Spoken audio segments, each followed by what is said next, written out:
This episode of Capes and Lunatics is brought to you by Tweaked Audio. Get awesome headphones, go to tweakedaudio.com and use the coupon code Southgate to get 30% off, free shipping, and a lifetime warranty. Or you can get there through the link on our website, southgatemediagroup.com. This is Luca Perich, and you're listening to the Capes and Lunatics podcast. Recording has started. Hello and welcome once again to Super Connectivity. I'm your host, Charlie the Professor Esser, and with me as always is the blue-eyed bomber from the Burger Pits. Phil Man Perich. Okay, Philip, I got to ask you a question here. Very important. Is it Perich or Perich? Perich. Okay, because you know Lucas says Perich. I think he... Luca Perich, and you're listening to the Capes and Lunatics. Yeah, okay, that time it had the TH in it. I don't know. Man, my ears are going. I'm old, Philip. I don't know what I hear anymore. I don't know what I see anymore. I'm falling between universes constantly. I don't know what's real anymore. I feel like Batman. But speaking of not knowing what's going on, let's talk about M.O.D.O.K, our new, one of the last of the Marvel TV shows over on Hulu. God bless you, little logos. Yeah, tell me about this. How many episodes did they drop?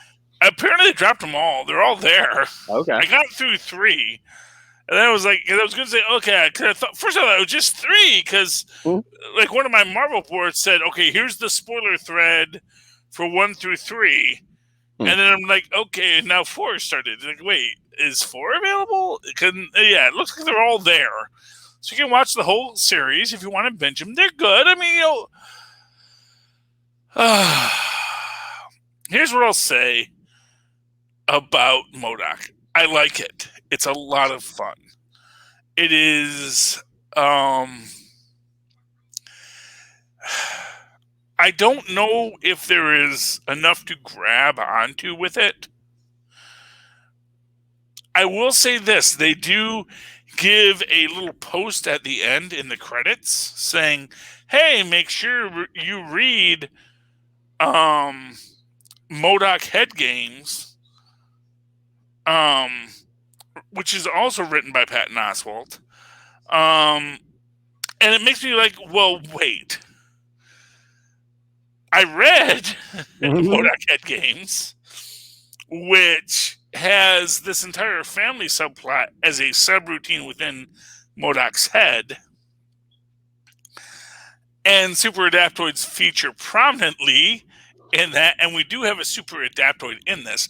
I don't know if this is going to be a WandaVision, it was the super adaptoid all along kind of story, or if those are two completely different things and you can't take from one to put into the other. But as it exists as a standalone series, I mean, I can see this being as interesting as the Venture Brothers. I mean, so here's the thing about M.O.D.O.K. He is, by his nature, a ridiculous character.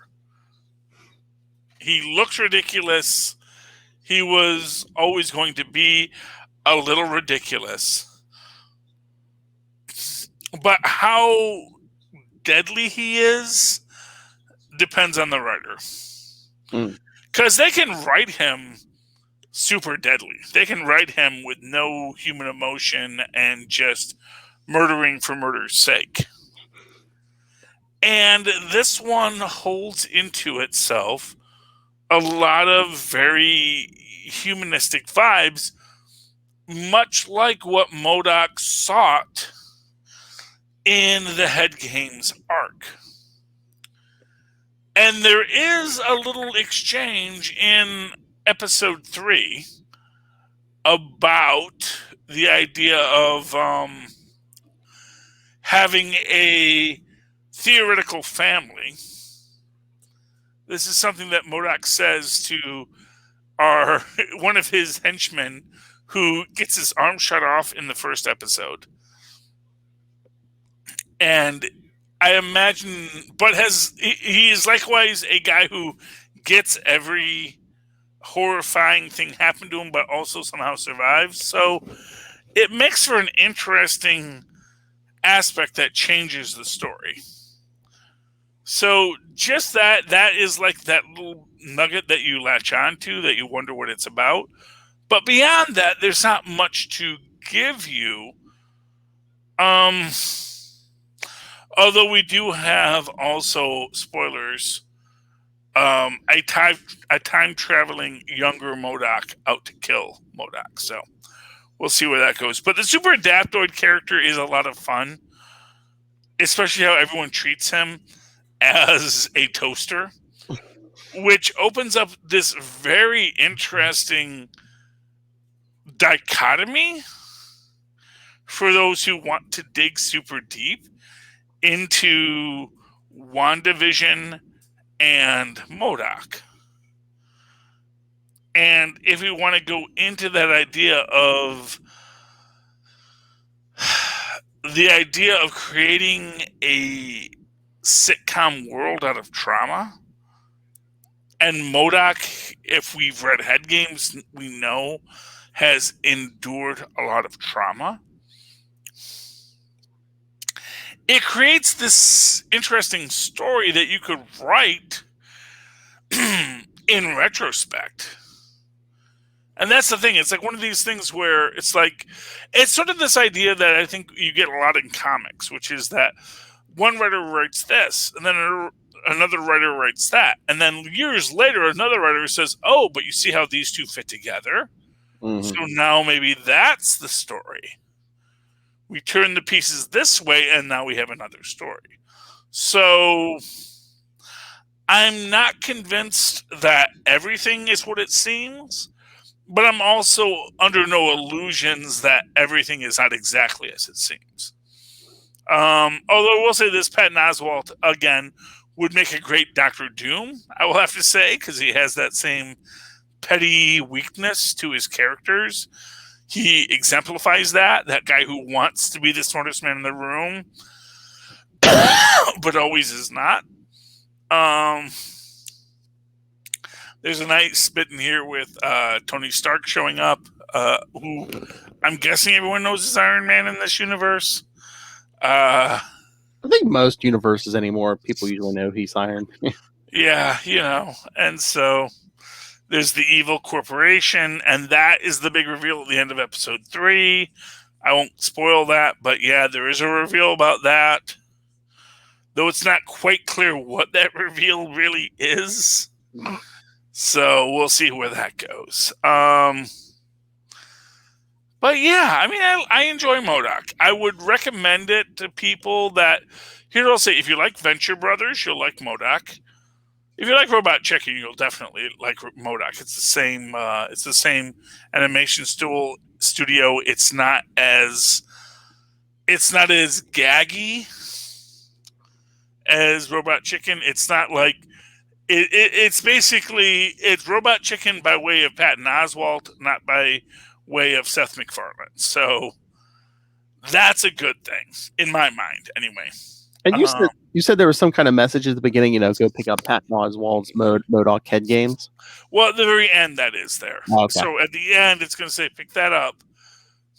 It was sort of like it tags it at the end. I mean, I don't know why they didn't just do that with every Marvel, movie and TV show at the beginning of the end, just like a quick 30-second, hey, you like this, go to the comic shop. Well, because this was written by the same people. Yeah, but still, it's like, yeah, hey, you like, we're watching an Iron Man movie. Well, hey, I think they know that, quite frankly, just because you liked Civil War the movie doesn't mean you're going to like Civil War the comic. Yeah. They're two very different storylines. And it's like, here's the thing. If you like the movie, there's no guarantee you'll like the book. No. If you like the book, there's no guarantee you'll like the movie. But I think that it's easier to like the book and then like the movie than like the movie and then like the book. Because I think doing the reverse engineering back to the book is usually a lot more layered and a lot more contextual. That you're just going to feel like all of this stuff that's happening right now is way less interesting than what the actual story is. I mean, I'm not saying you're going to get a tidal wave of sales, but I think you could get a few people more people into the shops, or even if they well, that's what they have YouTube for. Yeah, or if they drop into like a Barnes and Noble or something, and for a graphic novel or something. Funny you should mention Barnes and Noble, because there's a line in there about, I have a signing at a Barnes and Noble. I want to get there before they close forever. Because print is dead, as J. Jonah Jameson once said. Oh, gods. You want to just get to the comic books, Phil? I mean, there's lots of stuff we could talk about. Bad Batch, yada, yada, yada. That whole thing about Rangers of the Frontier in Star Wars that isn't happening because that lady said stupid things, and now no one wants to watch her in movies anymore. I mean, we have plenty of comics we can talk, so yeah, that's fine. Got lots of comics. Hey, here's one from a couple weeks ago, Vampire the Masquerade. Forgot what vampire book I read. She said American Vampire, which I can never get behind because I actually wrote a book called American Vampire that never got published. And so I was very sad when someone didn't steal my idea and just vampires in America. It's like, well, that's silly. I mean, obviously there are vampires in America. There's all sorts of things about vampires in America. Why are you making a book called American Vampire if it's about just random vampires? But anyway, but there's this whole thing. There's a whole thing. It all deals with the Silver Mortician's Hammer, which I think is a thing. I have no idea. A comic book told me, so I'm going to assume it's real. Probably it's not, but it looks cool, and that's a thing. And yeah, so for those who are reading it who like vampires and Vampire the Masquerade, it's really cool. There's so much lore to deconstruct in all of this. It's a little hard to sort of give you a Cliff Notes version, but I really like it. And it's 2 weeks old, so I would highly recommend, if you're a fan of Vampire the Masquerade, picking up the Vampire the Masquerade comic book by our good folks at the Vault Comics.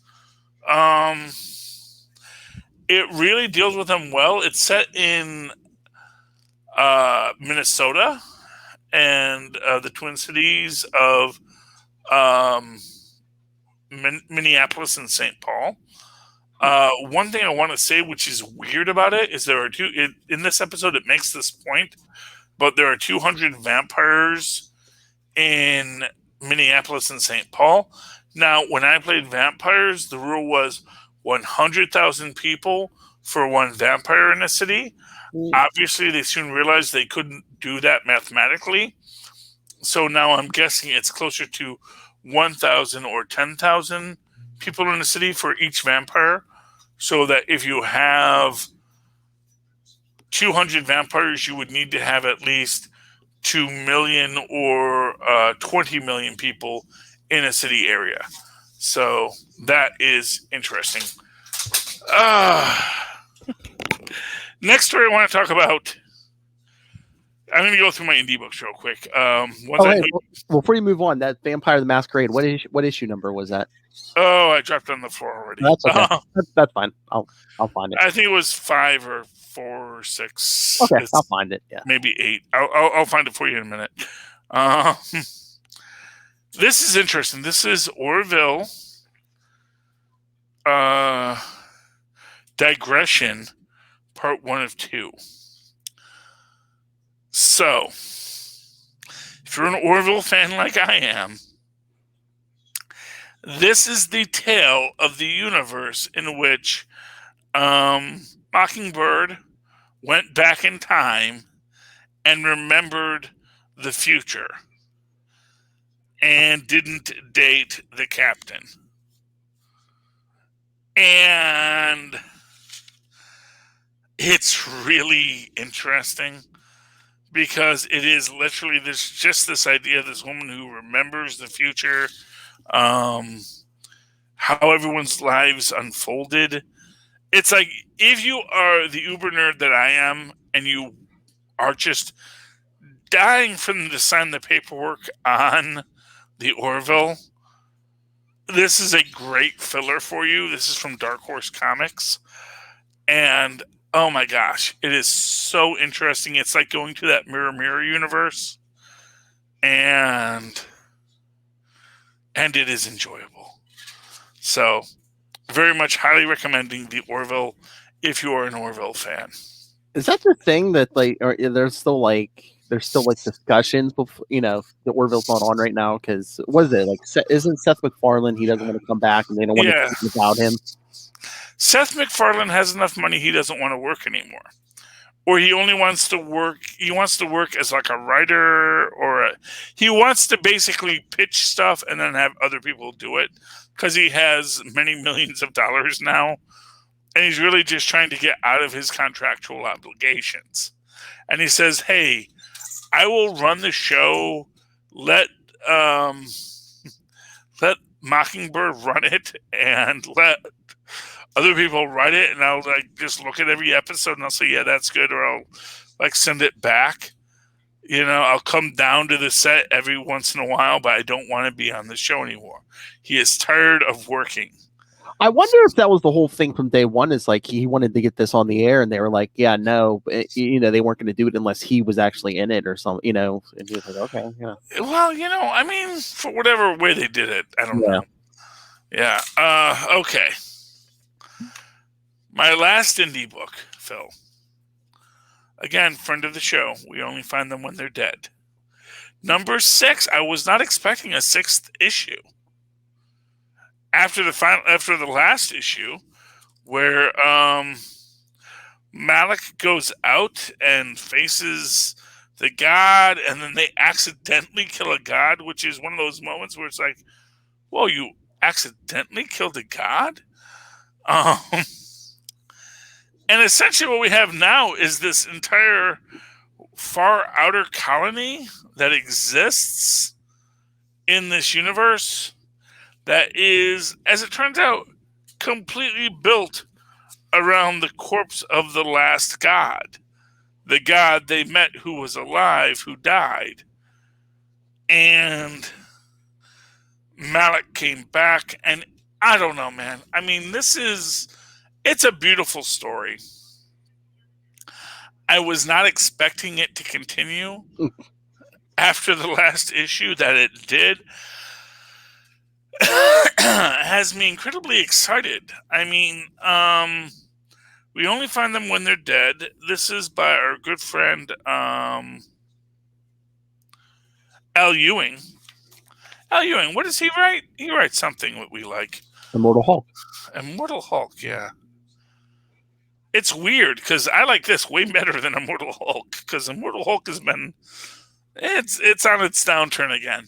But this I like. Well, again, I think most people do better like on the stuff they create, from scratch instead of these pre-created characters, Yeah, trying to work within someone else's universe is never easy. Okay, that's my indie books, Phil. Do you have anything you want to talk about before we get to our big stack of Marvels this week? No, that's fine. No. Okay, Philip.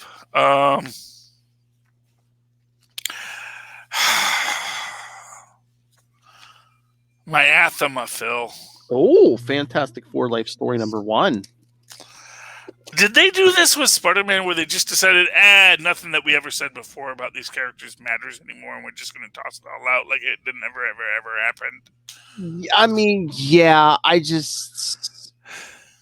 was thinking about this too. If it goes like Spider-Man did, issue 1, I think, is usually the weakest, just because it's like, okay, this is the decade they actually got their powers, so this is probably like the weirdest one. Because once we get to the next issue, it'll be the 70s, and they've already had their powers like 10 years or more.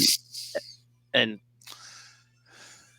I think what they do, since they're doing a Lifetime in a miniseries, they try to be like, okay, maybe the people are kind of petty or they're kind of weird in the beginning, but then they come together and they grow together by the end. Yeah. And I get what you're saying, but here's the problem. Page, let me count the pages. 1, 2, 3, 4. Page 4 of story. Panel 1, 2, 3, 4, 5. Reed Richards is clearly on the phone with someone who he tells, "Hey, yeah, you know the rocket better than anyone. I wish you could be on the flight team." Cool. I assume he's talking to Ben Grimm. Then, yada yada yada. Ricardo's mad at him. Yada yada yada. They say, "Hey, do you know a pilot we could get?" Fudging Johnny Storm says, "I know a pilot," and then we get to Ben Grimm. Yeah, that's weird. It's like, It makes literally no sense. why do we erase the Reed and Ben friendship? And if anybody, I mean, okay, if you want to erase that, okay, but it's like, how does 16-year-old Johnny Storm know Ben Grimm? There is literally no reason. They don't even give you, yeah. I mean, if they had given It is like, yeah, it is just so nonsensical. And then they essentially write out Ben the rest of the story, which is, it basically stabs the entire concept of the Fantastic Four in the heart. I mean, obviously I'll read episode 2, but it's really disappointing. When you cut into the actual fabric of the story and say, "No, we're just going to trank it. We'll trank it. We'll just say, maybe that guy knew him. I don't know. That makes sense for me." It's disrespecting the story. It's disrespecting what came before. And it's hurtful to me as a fan of these characters. And I mean, you kind of saw it coming. It's like, okay, so Reed has to keep poking, and that's what draws Galactus to Earth, or is going to draw Galactus to Earth. Which doesn't even make sense. Honestly, nothing about that makes sense. I mean, the idea that, cosmic rays made me see Galactus, and now I'm going to try and see what that was. And I mean, it's kind of cool that we get Ricardo Jones as a character. Mm-hmm. I'm wondering if his son wound up in an orphanage at some point and eventually ran out onto a atomic testing range. But well, Ricardo Jones, we could get his brother, because his brother does show up in the 90s in Spider-Man. That's how we get Spider-Hulk. Ricardo Jones's brother tries to rebuild the device, steal gamma energy from the Hulk, and he accidentally infects Spider-Man. Oh, okay. I'll go along with it. No, I'm saying there's a brother in continuity, so yeah, they could be brother in There's so much continuity out there. That was the thing. I'm reading this thing. Wait, did we already establish that guy was Ricardo Jones in This Man, This Monster? And again, annoyingly completely undercuts This Man, This Monster. One of the most classic early Fantastic Four. One of the earliest Stan Jack stories. Yeah, like takes the heart out of it. Yeah. Yeah, and that's the thing, is it just really feels like it eviscerates the heart out of every character. It's like the Trank version. It's the Trank version of the Fantastic Four. They should have had Ricardo Jones do this to Ben against his will, and then they should have had Ben, normal human Ben Grimm, run in to try to save Reed, because Ricardo Jones, did this. And I liked it better when just he did it against his will, and he's passed out in an alley.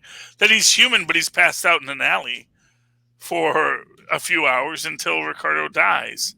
And then this being what brings Galactus, it's like you don't need to write that far in the future. I mean, not for nothing, on this series, you've got the most time of any series. Oh yeah, you got decades. I mean, heck, I was hoping in this there's going to be a whole scene with Mr. Miracle, which is he shows up in issue 3. I know. I mean, we literally had. I mean, if we start in 1961, they went to 69. I mean, we had at least 9 years. It's like, yeah. I mean, we got a brief glimpse of the Mole Man, and then we skip right to Ricardo. I'm just going to say this: when we get to this final scene at the end with Franklin, yeah. And by the implication of it, that doesn't happen until 1973, because I know me and Franklin, we're about the same age. So it was a real disappointment. I mean, as a story, it's a good story. I'm not going to say it's not a good story. But I'm going to say it's like if you're a Fantastic Four fan, this is a better written Josh Trank's Fantastic Four. Is what it is. That's what I was going to say. It's a good story if it wasn't a Fantastic Four story. If this was like four strangers we had never met before. Yeah. And like I said, the whole Johnny knowing Ben thing is weird. Yeah, they just seem like they're right, and then they're writing Johnny as like he's like this like. And who is Reed talking to in the previous scene? Is that going to be Doom? I hope to heck it's not. Honestly, if that's Doom he's talking to, it's just stupid. It is just stupid. It's trying to force Doom into the Fantastic Four story, which is the mistake that Josh Trank did. And again, we went the first decade with no Doom, no Namor. It's ridiculous. Honestly, I hope episode 2 is better. But this may be a Fantastic Four book that I decide, you know what, it's not. I would rather read Unstable Molecules. I would rather read the unpublished episodes of Unstable Molecules than this. I was going to say I had kind of the same thoughts on this, but I was like, okay, I like Spider-Man love story better. I just didn't know because I'm such a big Spider-Man fan. But yeah, I mean, again, give it time because But did they make Uncle Ben just a jerk he never met? I mean, that was the thing. That's the thing about it. It's like, did they suddenly establish that J. Jonah Jameson was actually a very cool guy and not an abrasive jerk, and J. Robertson was the jerk the whole time. Yeah, it wasn't as bad as it wasn't. It didn't have the problems this did, but I think I'm trying to remember. I think, I mean, one was okay, but once they got past it, then they had like room to like really open up. It's like he's older, you can really. Yeah, I don't know. I'm not feeling it. Again, I don't know if they don't want to do it like it since they're doing like basically a whole life story. It's just like we want to show how these characters grow or whatever. But they kind of took some of the heart out of it. Yeah. Okay, Phil, I can't pick. You pick the next book. Oh my! Show me on the doll where Fantastic Four life story touched you. Didn't touch me. It hurt me. Well, right here in the heart. How about by a book by a good writer, Captain America 29 by Ta-Nehisi Coates? Oh, well, this was a good book. And Tristan was very upset because we had the variant cover with the Venom skull. And he's not in this book. Yeah, they're just doing Heroes Reborn variants. Yeah, they're not. Yeah. So I guess in the end, though, it's saying that, was this Ta-Nehisi Coates' penultimate issue? Is the next one his last one? I think so. Oh yeah, because it says Ta-Nehisi and Leonard Kirk conclude their run on Captain America. Yeah, well, that's fine. I mean, I enjoy the book. I mean, there's nothing in this book I dislike.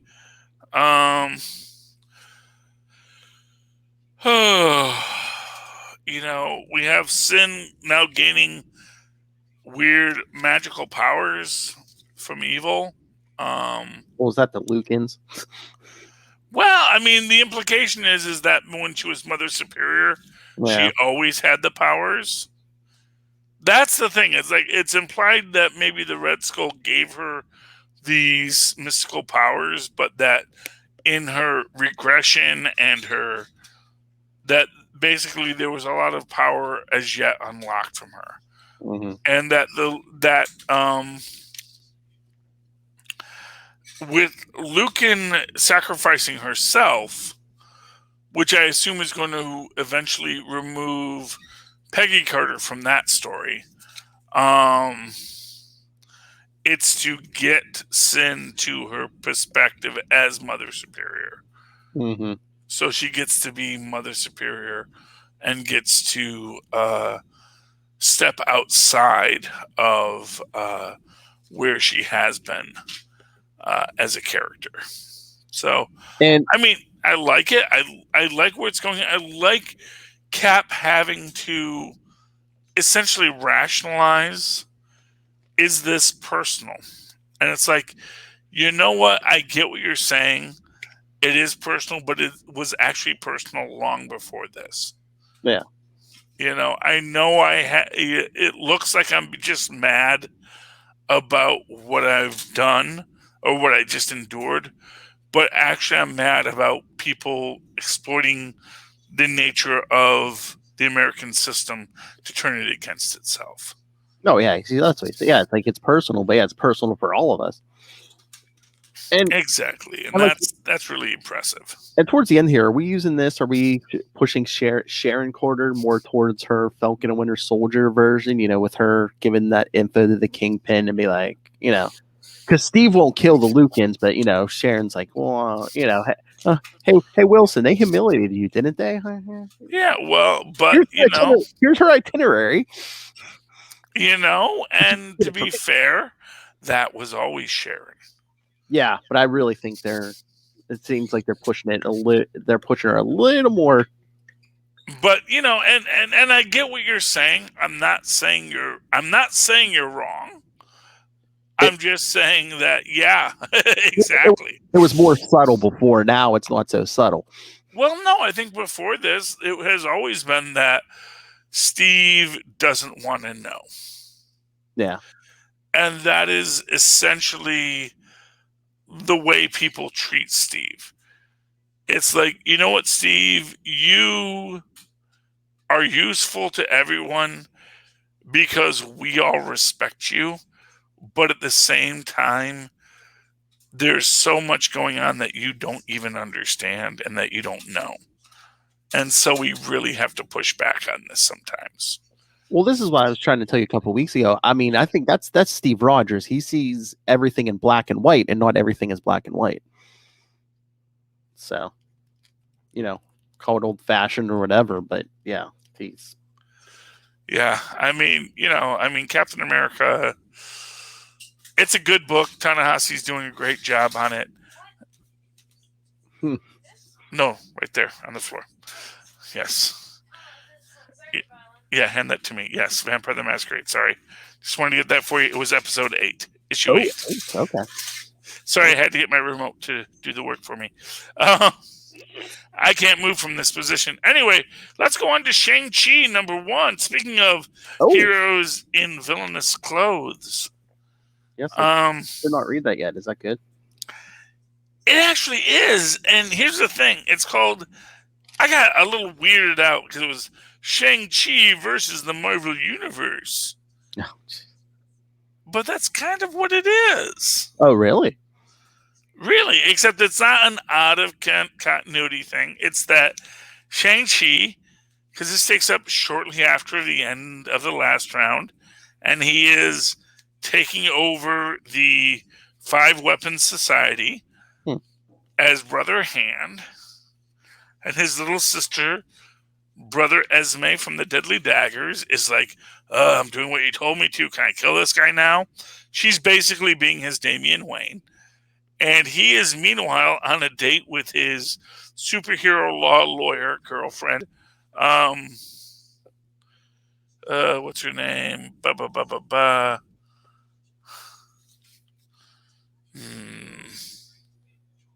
I'm missing her name all of a sudden. But anyway.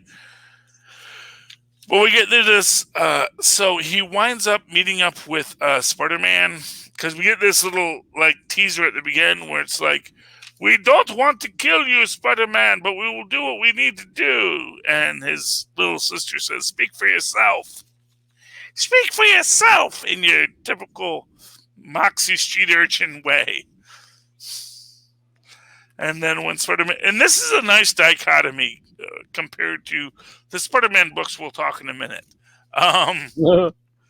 Because in this, Shang-Chi is like, hey, I don't want to tell Spider-Man about how I'm actually the head of a secret criminal organization called the 5-Weapon Society, yada, yada, yada.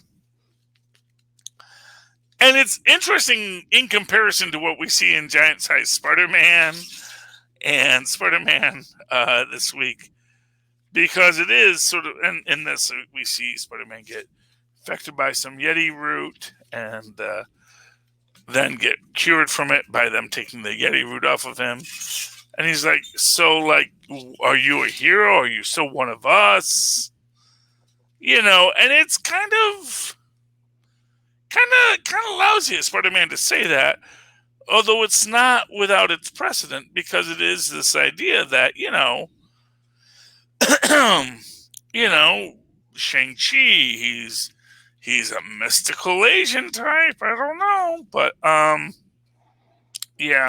Then we see King Wildman, who has the Yeti root, be recruited by someone. We don't see who. Is it the sister who Shang-Chi got mad at? We don't know yet. Maybe it is his father's ghost.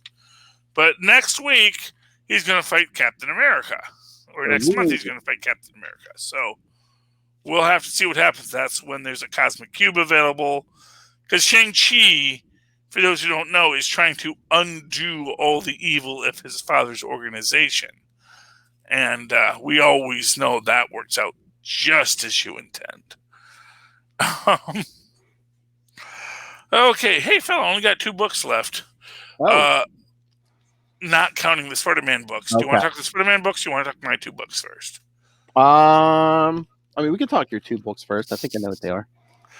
Okay, that would be Heroes Reborn Blur. Yep. I love this book. This was such a great book, especially in the sense that the Blur sees the cracks too. Yes. That because of how the Blur had to be to make this universe happen, he is its own undoing. He is literally the Flashpoint. And I love that. Oh, yeah, there's so many Flash call-outs in this issue, yeah. Well, what's interesting about it is this fact that this universe was rewritten to be a kind of Silver Age DC book.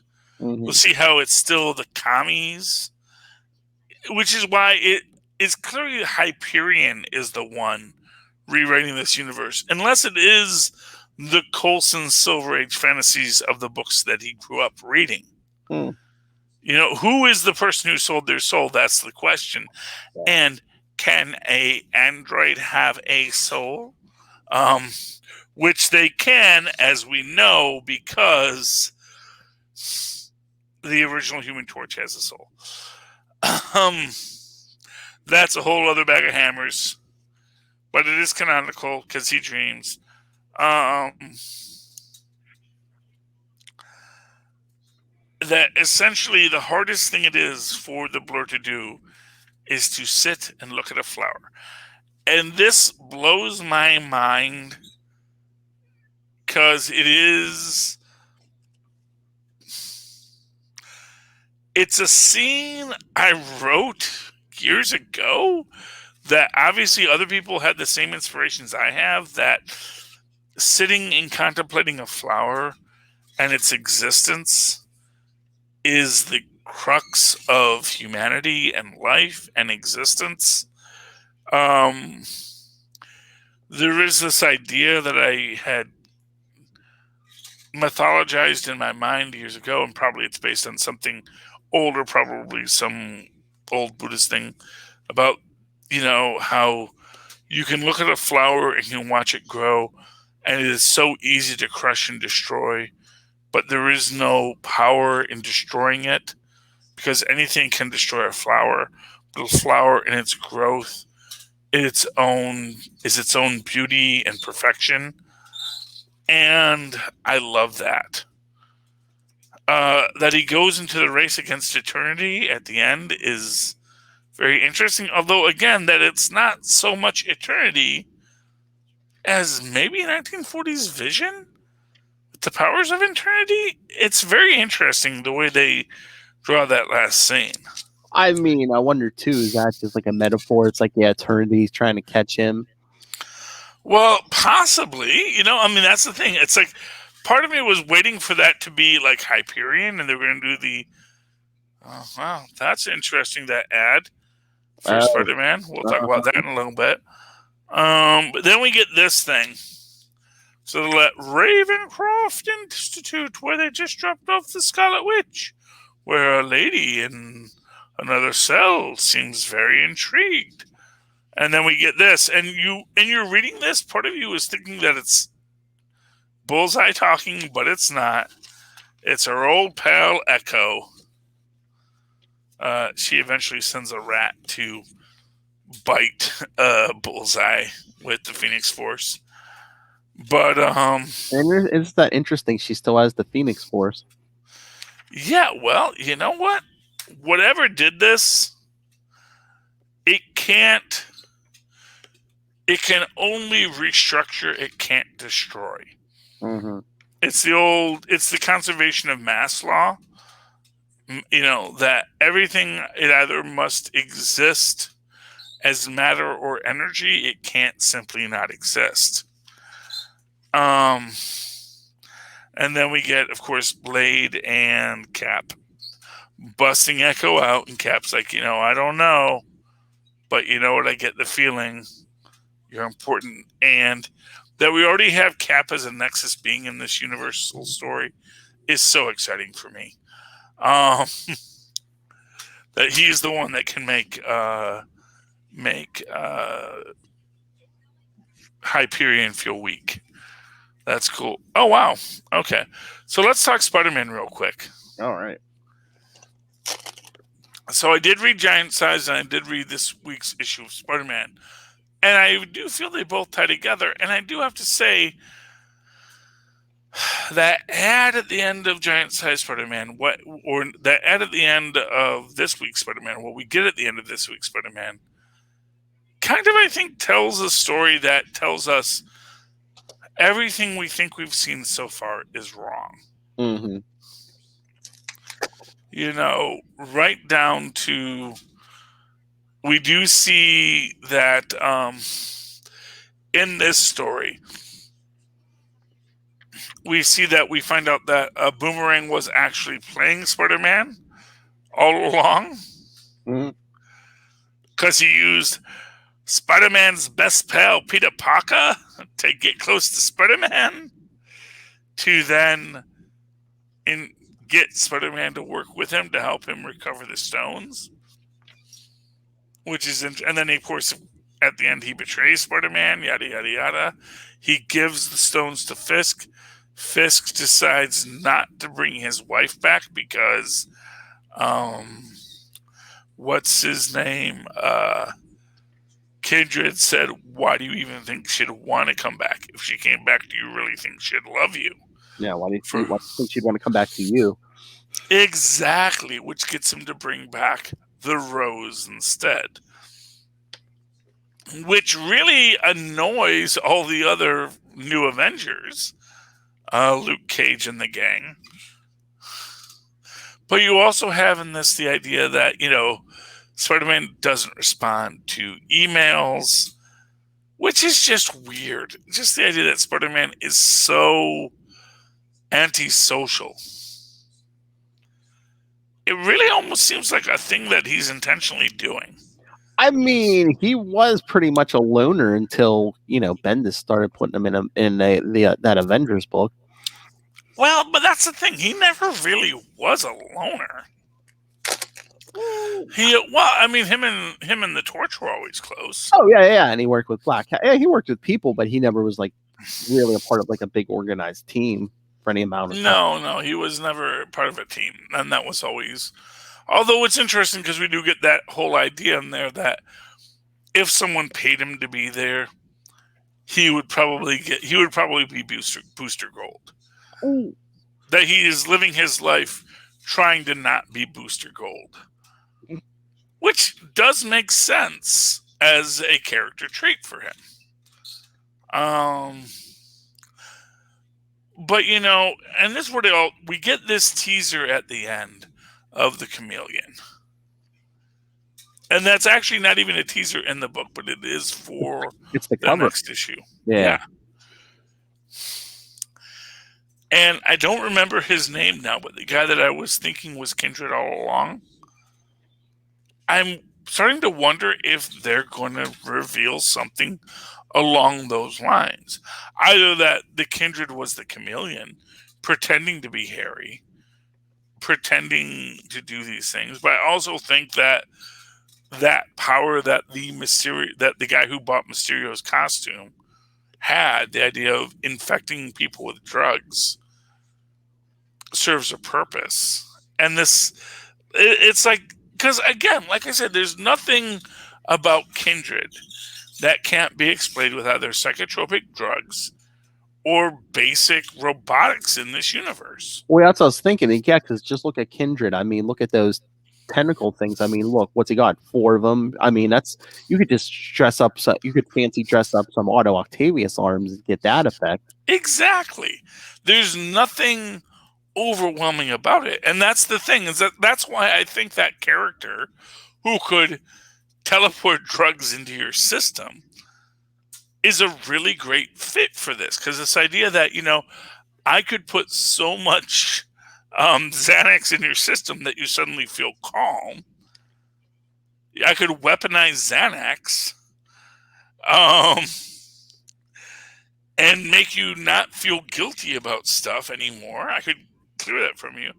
And the idea that the chameleon might have partnered with someone or figured out how to do these things expressly to get this revenge. And of course, for what it's worth, the chameleon is someone who could very easily pretend to be other people.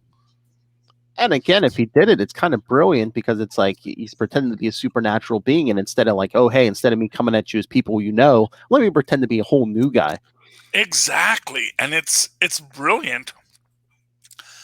So I do think the idea that the Kindred is the man come up from hell is going to be dashed aside as a myth. That's what he wanted everyone to think. And I mean, Sinister War is coming, so I wonder, it could be Chameleon and a group of guys. And, after a couple issues back when we saw Otto get, the thing in his ear, maybe Otto and Mysterio and them are just like, oh no, we're not letting this sit. We're coming for you. Yeah. And of course, and again, along those same lines, Mephisto has ties to all of these guys now. Mm. So you could have this mystical level, but then also this practical level. You could have the practical effect over the mystical thing. So you get that mystical imperator, so that when the mystical guys show up and say, well, there's something magic going on, but you don't see it because the mystical guy is trying to understand what he's looking at, because he's looking at something that's just, oh, hi, I'm Mephisto. I gave this guy a little bit of magic, but not much. And you're going to try to understand why it doesn't look like as much, as it's fooling your human brain into thinking it's more than it is, because I'm using Chameleon and Mysterio and drugs to make you think things are different than they are, because you're still a fragile mortal shell, unlike these wonderful LMDs we have over in Heroes Reborn. But I mean, they're hinting around that stuff with One More Day too. I mean, could they go that big, or it's like Chameleon's like, yeah, I know who you are. You thought you sold your everything to Mephisto. No.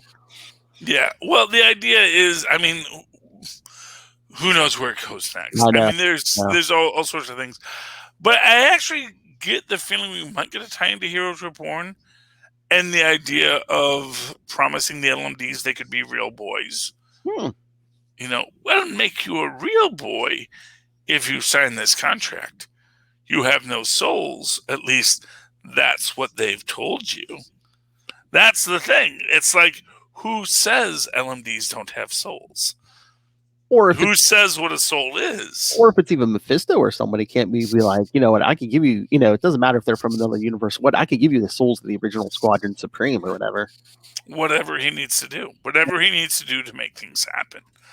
And so I wonder if there's going to be a reveal in later Spider-Mans that explain Heroes Reborn. But it's great. And I do feel we're going to get an exoneration of my theories in this by the end. If not exactly what I said, but just the idea that Kindred isn't Because just the way he deals with Norman Mm-hmm. says it's not some demon climbed up from hell. I wanted you to be weak to see how weak you were, and then beat you up, and then lock you in a cell with who? Carly, some person, some random dude, some random lady. Oh, Carly, yeah, she was kind of during Brand New Day. That was Peter's girlfriend for a while. Yeah. Yeah, I get the feeling there's a lot more going on here than it seems, and it doesn't seem to be particularly the Lords of Hell Unleashed. That's my theory anyway. But final book tonight, Champions. Oh, okay. Yeah, I like Champions. I thought it was gonna be something else. Oh, what did you think I would do? Immortal Hulk: Time of Monsters.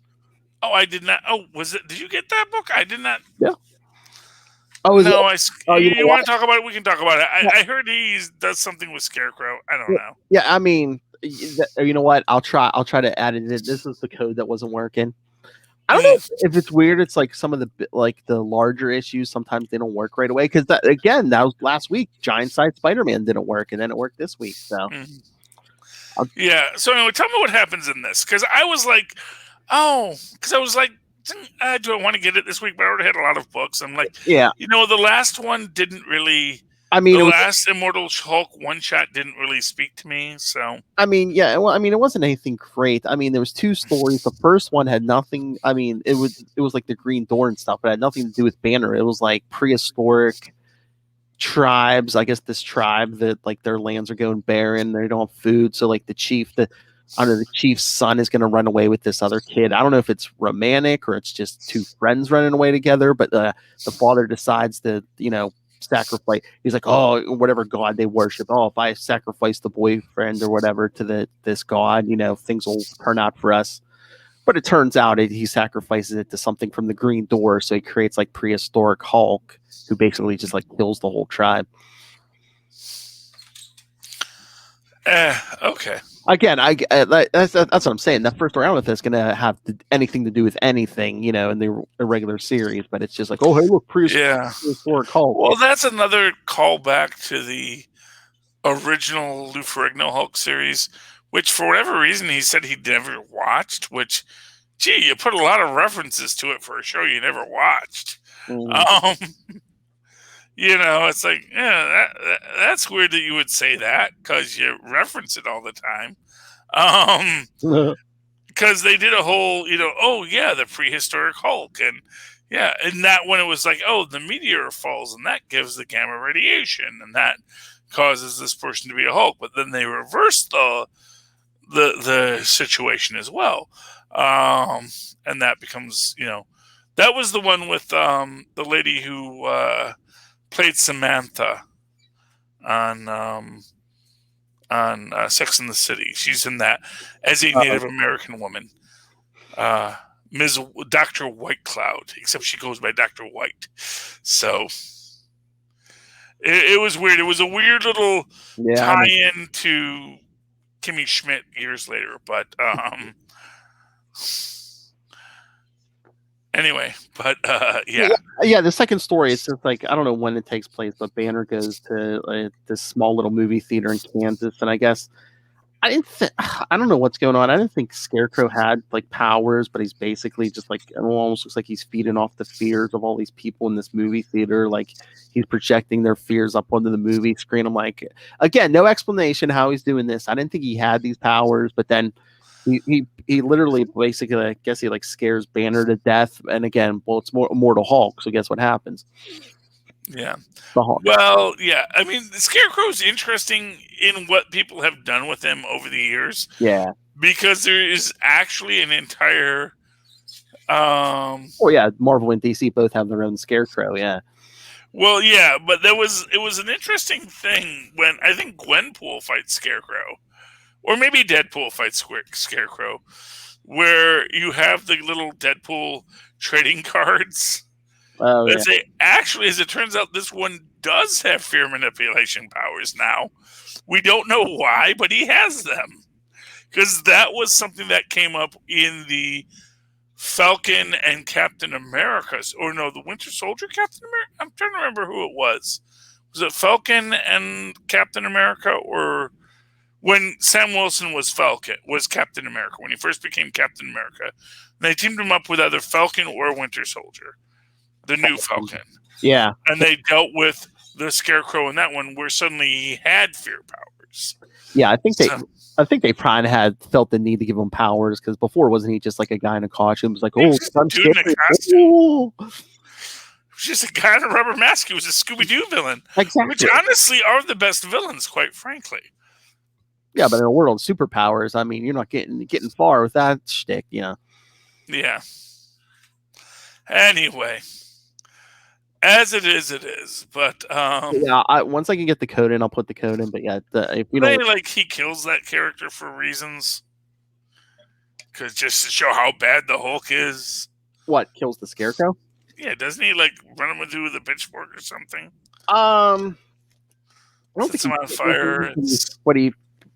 But I don't know if, like, it's so weird. Like I said, they don't explain this, but it's like this movie projectors like project everyone's big fears. So like, yeah, the Hulk puts fear into the Scarecrow, and he sees like himself burning on the screen at the end. I don't know. It's weird. I mean, we'll just chalk Scarecrow up to one of those weird characters who will show up occasionally when writers remember that they had them. I don't know. I'm sorry, people, but I just felt like this was like the weakest of the Hulk, the Immortal Hulk specials. It just seemed more of them we grabbed than any of them. Given how weak the first one was, that tells me it's pretty weak. Yeah, that's what I said. 2 stories. The first one has nothing to do with like Banner or like the Marvel universe in general, pretty much. So let's talk Champions, because hey, now Champions looks good by comparison. There's a great bit in here about like, because it opens up neatly with them playing a little Fortnite game, where Riri's the only non-flyer in the group, because they're playing this game where they fight Fin Fang Foom, escape from Monster Island, yada yada yada, lots of fun. But then Snowbird comes in to be all mad at Alexander Nova for being part of a Roxxon intern. Then we get the whole heist storyline here, where they worked hard to get Alex and Miles in as Roxxon interns. Basically, it took us 3 issues to get here. We find out that Alex originally got rejected, but he has to sort of work his way back in to be one. They don't really give it to us all here, but it's pretty cool. We get a whole thing about how basically Roxxon is trying to manipulate riots and situations by using agent provocateurs to escalate the violence at peaceful protests. But of course, the Champions use their amazing superpowers to evacuate the areas before the Cradle agents could be seen being attacked by superpowered people, so they naturally all escaped unharmed. It's a lot of fun. It's good as a thing. It's fun here where the agents, and I'm sad we didn't get to talk about this with Lilith, because I would point out that they make a point about how, all the Avengers are millennials, so they can't possibly understand. It's like, we can't even explain to them what a hashtag is, let alone what Roxxon is doing with them. So for that alone is fun. They do make the point that someone says, do you really think Captain America and Thor are millennials? And fair enough, they're not millennials, but that doesn't really help your argument. So for that alone, it was worth the $3.99. I enjoyed it. It was a fun book to read. That is all my books this week, Phil. I got through all my books. I have no books for next week. I'm sure they'll print more. All right, Philip. Did you enjoy this episode? Did you enjoy talking to me this week? Of course. I hope you could hear me well, Philip, because not everyone can hear me very well, because they go down to that 99-cent store. They buy headphones to listen to podcasts on, and those things go out like pretty much out the door when you leave. At least one of those headphones is already gone. Those folks, you know what they should do, Philip? They should go to tweakedaudio.com. Yes. Use the coupon code Southgate, and get high quality headphones at a fraction of retail prices as they leave the internet. Likewise, they should use that same coupon code Southgate, go to huntakiller.com, be a part of their own personal serial killer podcast, true crime podcast, help Michelle Gray solve a cold case, use that coupon code Southgate upon checkout, get a nice discount on all of that, and move on from there. And if none of that interests them, or if it does interest them, but they still want more, they can always go down to our show notes, click on the Amazon link, go to Amazon.com, buy anything they want, and while they're there, check out Pod Life, the book written by the Southgate podcasting community, which they might enjoy. And if they do enjoy it, I hope you do. They can always reach out and talk to us about all the things they enjoy. And Phil, how can they do that for you? The easiest way to get a hold of any of us is to email capesandlunatics@gmail.com or call the voicemail 614-382-2737. That's 614-38-CAPES. And find links to all of our social media, this YouTube channel, everything at Linktree, linktr.ee/capesandlunatics. And of course, you can always write to me that old-fashioned email way the way our Miles and Paz once did at superconnectivityblog@gmail.com. That's superconnectivityblog, all one word, @gmail.com. And of course, follow me on the Twitter as I live tweet things like Legends of Tomorrow when they have an interesting story to tell at Charlie Esser. Nope, we didn't talk about that episode this episode. It was okay. It was okay. It was fair to middling. Had some nice stuff. Had a nice punk rock reference. Kind of showed the musical understanding that you can slow punk rock down. You can speed it up. And that's how music gets made. You do something and then you make it fast and then you make it slow. So it wasn't just forward. Okay, thank you. It's pretty cool. But aside from that, yeah, there's a lot of other things that are not as interesting about it. But you can talk to me about those things and follow me at those things at Charlie Esser. Let's CHARLI. Yes, S-E-R. Look for the two E's in the middle. For quality. Bing! Thank you, Maz. All right, ladies and gentlemen, you have come to another episode of Super Connectivity. I really hope you have enjoyed it and come back next week to super connect with me and Phil again. Good night. Good night.